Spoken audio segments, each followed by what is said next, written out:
Businesses owned by associates that generate millions of dollars for these gangsters every week.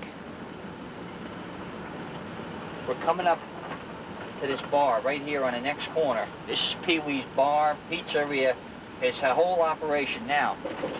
As we go by, you're going to be able to see one of those cargo trailers in the back parking lot here, which is attached to the building, and it just looks like a back wall of the parking lot. That is also one of their gambling rooms. There's a guy, we got this guy, film him. That's Michael Cordella. He's a union official, but he made you, so get the fuck out of here. He's looking directly at you. Make it right here, make it right. All right, now you see where that truck is down here? This is a hot spot now. You don't really want to stop in front of this place. There's Andy's car right here. This is a rent-a-car he's using right now, this gray thing here.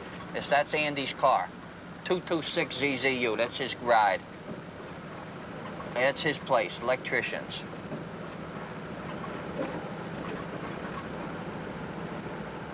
Slow down right here. This is Phil Denoya's store where he keeps the gambling records. Right here where these iron gates are up. And this club next door to it is a Genovese club, this North Ward Italian Social Club, right there on the corner. Very significant club. Now right here is Jamo's Club, James Calabrese's, right here with these two air conditioners. And that too is another significant Genovese operation for this area. All right, make it right here. I'm going to show you one of Pee-wee's clubs. It's a block up on the right-hand side here, okay? And there's a guy right in front of it. So let's, I got to get closer and see who this fucking guy is. Yeah, see where that stucco place is where them guys are in front? That's one of their clubs. That's on the corner of North 6th and 3rd Avenue.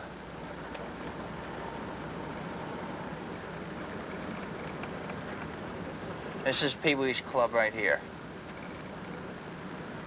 I gotta look the other way. Look over here. Okay, go. All right. He's pulling in the park. All right. No, man. I'm gonna stop next to him. All right. No, man. All right, get him. Slow down.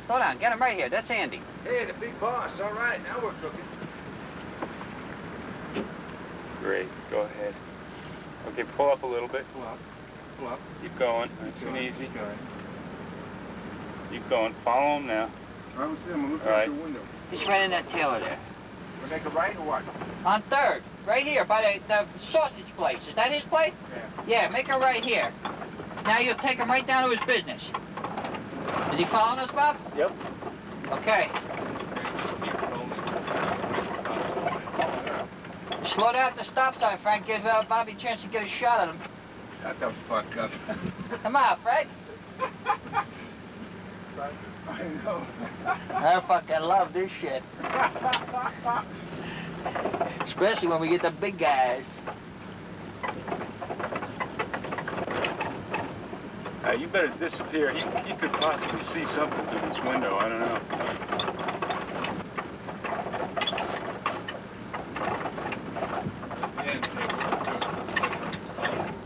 He turn in, Bob? Yeah. Turned in. All right. He's gone. Great. Tight close-up. That was a meat, man. Dynamite. 1980 in March, I was working organized crime out of the TAC force. And at the time, I was trying to penetrate the Lucchese crime family, who was very active in this area right here in Newark. I start down the alleyway. That's when Joey Riccardi hit me with a devastating sucker punch, floored me. And then I started getting hit from all over. The only thing I could do was cover up. My head was driven against the brick wall with the gunshot wound from the impact of it. I received 60 stitches in the back of the head, and from that, my whole face was blackened, my nose was busted, I lost this front tooth, that was gone. I lost the two senses, taste and smell, and that was my biggest incentive every time I eat a meal and I can't taste anymore, or I think about what happened to me down an alleyway. That was my biggest incentive to come back and take these people on.